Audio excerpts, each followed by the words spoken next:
ዶክተር ገበየሁ ልካሳ እባላለሁ። በኢትዮጵያ ኤሌክትሪክ አገልግሎት የኤሌክትሪክ መሰረተ ልማት አስተዳደር ስራ አስፈጻሚ። እንግዲህ ያው የኢትዮጵያ ኤሌክትሪክ አገልግሎት ሰፋፊ ስራዎችን እየሰራ መሆኑ ይታወቃል። ከ66 ኪሎ ቮልት እና ከዛ በታች ያሉት የኤሌክትሪክ መሰረተ ልማት የዝርጋታ ስራዎችን አዳዲስ ደንበኞችን የማገናኘት የኃይል አስተማማኝነትን የማረጋገጥ እና ከዛውም ደግሞ አገልግሎቱን ተደራሽ ለማድረግ ደግሞ የኤሌክትሪክ ፍጆታ ሂሳቦችን የመሰብሰብ ስራዎችን በሀገር አቀፍ ደረጃ እየሰራ መሆኑ ይታወቃል። ከዚህ ሁሉ ስራ ውስጥ እንግዲህ ትልቁ ስራ የኃይል አስተማማኝነትን እንዲኖር ማድረግ ነው። ከዚህ አንጻር የኢትዮጵያ ኤሌክትሪክ አገልግሎት ከበጀት ዓመት ከጊዜ ወደ ጊዜ በርካታ ስራዎችን ከጥናት ጀምሮ በጥናት ይለያል። በጥናት የተመላከቱ ክፍተቶችን ለመሙላት በርካታ ስራዎችን እየሰራ ነው የመጣው ማለት ነው።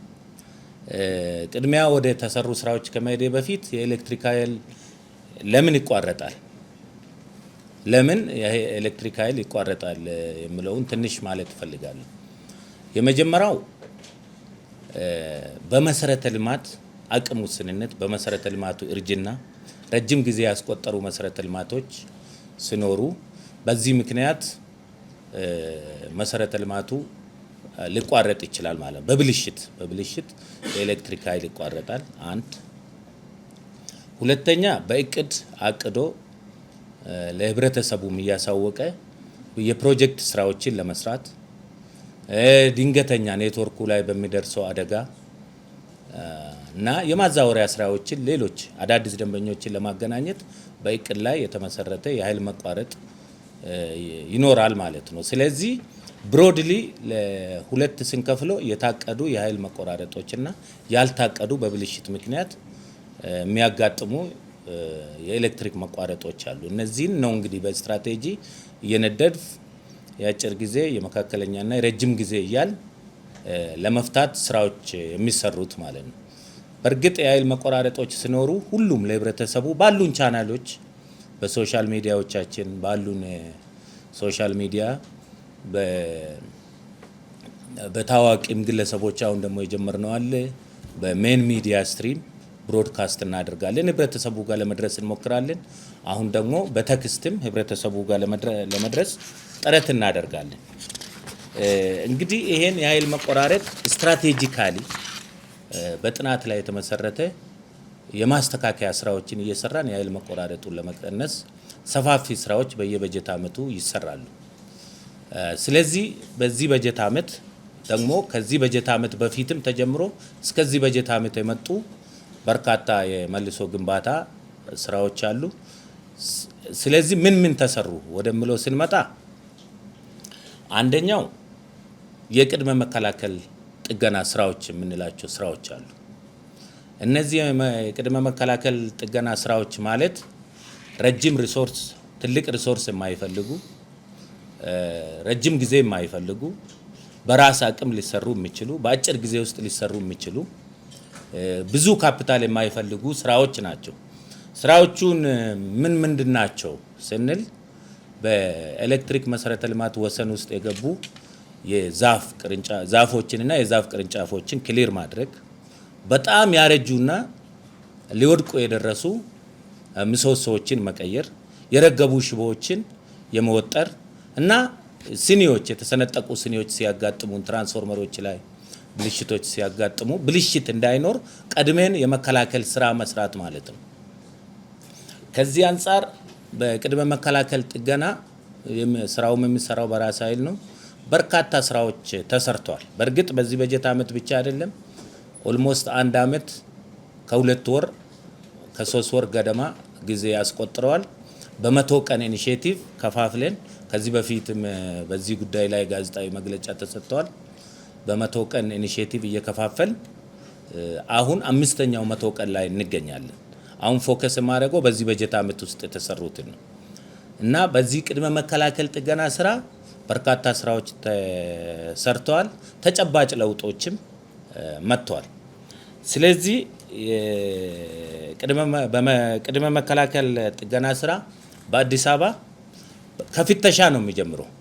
ማለት ችግሩን እያንዳንዱን ያለንን መሰረተ ልማት ሪጅኖች አሉን፣ 32 ሪጅኖች አሉን። ወደ 560 የሚጠጉ አገልግሎት መስጫ ማዕከላት፣ ወደ 4000 የሚሆኑ ደግሞ የሳተላይት ጣቢያዎች አሉ። በእነዚህ አደረጃጀቶቻችን ተጠቅመን መጀመሪያ የፍተሻ ስራ ነው በሲስተም የታገዘ በአፕሊኬሽን የታገዘ የፍተሻ ስራ ነው የምንሰራው። በፍተሻ ስራው ደግሞ የለየነውን የእርምጃ መውሰድ ስራዎች የማስተካከያ ስራዎችን እንሰራለን ማለት ነው። በዚሁ መሰረት በዚህ በጀት ዓመት በአዲስ አበባ 1750 ኪሎ ሜትር የፍተሻ ስራ ባለፉት 9 ወራት ማለት ነው ስራ ተሰርቷል በመካከለኛ ቮልቴጅ ላይ። በአገር አቀፍ ደረጃ ደግሞ 62274 ኪሎ ሜትር በሚሸፍኑ የመካከለኛ ቮልቴጅ መስመሮች ላይ የፍተሻ ስራ ተለይቶ ተሰርቶ ችግሮች ተለይተዋል ማለት ነው። እንዲሁም ወደ 67131 የዲስትሪቢዩሽን ትራንስፎርመር በአጠቃላይ ተቋሙ ባለው ትራንስፎርመር የፍተሻ ስራዎች ተሰርቶ የተገኙ ግኝቶች በሲስተም ተመዝግቦ ተይዟል ማለት ነው። ይሄ በዚህ በጀት ዓመት ተሰርቷል። ከዚህ ውስጥ የማስተካከያ ስራዎችም ተሰርተዋል። በኔትወርክ መሰረተ ልማቱ ላይ 92 ከመቶ የተገኙ ግኝቶች የማስተካከያ እርምጃዎች ተወስደዋል። እንዲሁም በትራንስፎርመር ደረጃ 86 ከመቶ የሚሆኑት ግኝቶች ላይ የማስተካከያ እርምጃዎች ተወስደዋል ማለት ነው። ይሄ ስራ በዚህ በጀት ዓመት ተጀምሮ በዚህ በጀት ዓመት የሚያልቅ አይደለም። በኢንስፔክሽኑ ያልተሸፈኑ ቦታዎች ይኖራሉ። በቀጣይ ደግሞ ችግሩን ዘንድሮ ማስወግደን አሁን ዛፍ ለምሳሌ እንደገና መልሶ ይበቅላል። እሱን በሚቀጥለው 100 ቀን በሚቀጥለው በጀት ዓመትም እየተሰራ ይቀጥላል ማለት ነው። ስለዚህ የቅድመ መከላከል ጥገና ስራ ነው መጀመሪያ የተሰራው። ጥሩ ውጤትም ፈጣን በትንሽ በጀት በትንሽ ጊዜ ውስጥ ሊሰራ የሚችል ስራ ነው። ግን መሰረታዊ መፍትሄ ደግሞ አይሰጥም። ከበጀት ዓመት በጀት ዓመት አሁንም ማስተካከያ አሁንም ጥገና ይፈልጋል እና ይሄን ደግሞ ከመሰረቱ የማስተካከያ ስራዎች ለመስራት ሁለተኛ ደረጃ ላይ የምንሰራውና መሰረታዊ ለውጥ ያመጣል ብለን ከረጅም ጊዜ በፊት ጀምሮ እየተሰሩ የመጡ ስራዎች አሉ። ይሄ ደግሞ ምንድነው? የመሰረተ ልማት መልሶ ግንባታ ስራዎች የመልሶ ግንባታ ስራዎችን መስራት ነው።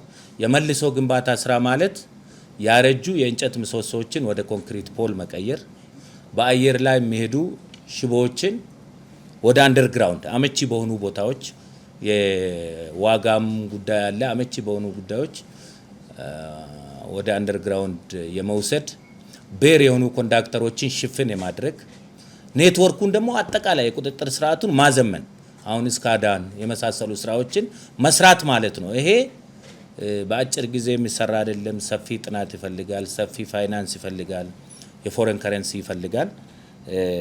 እነዚህ ስራዎች ማለት ነው የመልሶ ግንባታ ማለት የማስፋፋት አቅም የማሳደግ እና የማሻሻያ ስራዎችን ይጨምራል። ይሄንንም ወደ በሁለት ከፍለን ነው የምንሰራው። አንደኛው በራስ አቅም የካፒታል ስራዎች እንሰራለን በየበጀት ዓመቱ።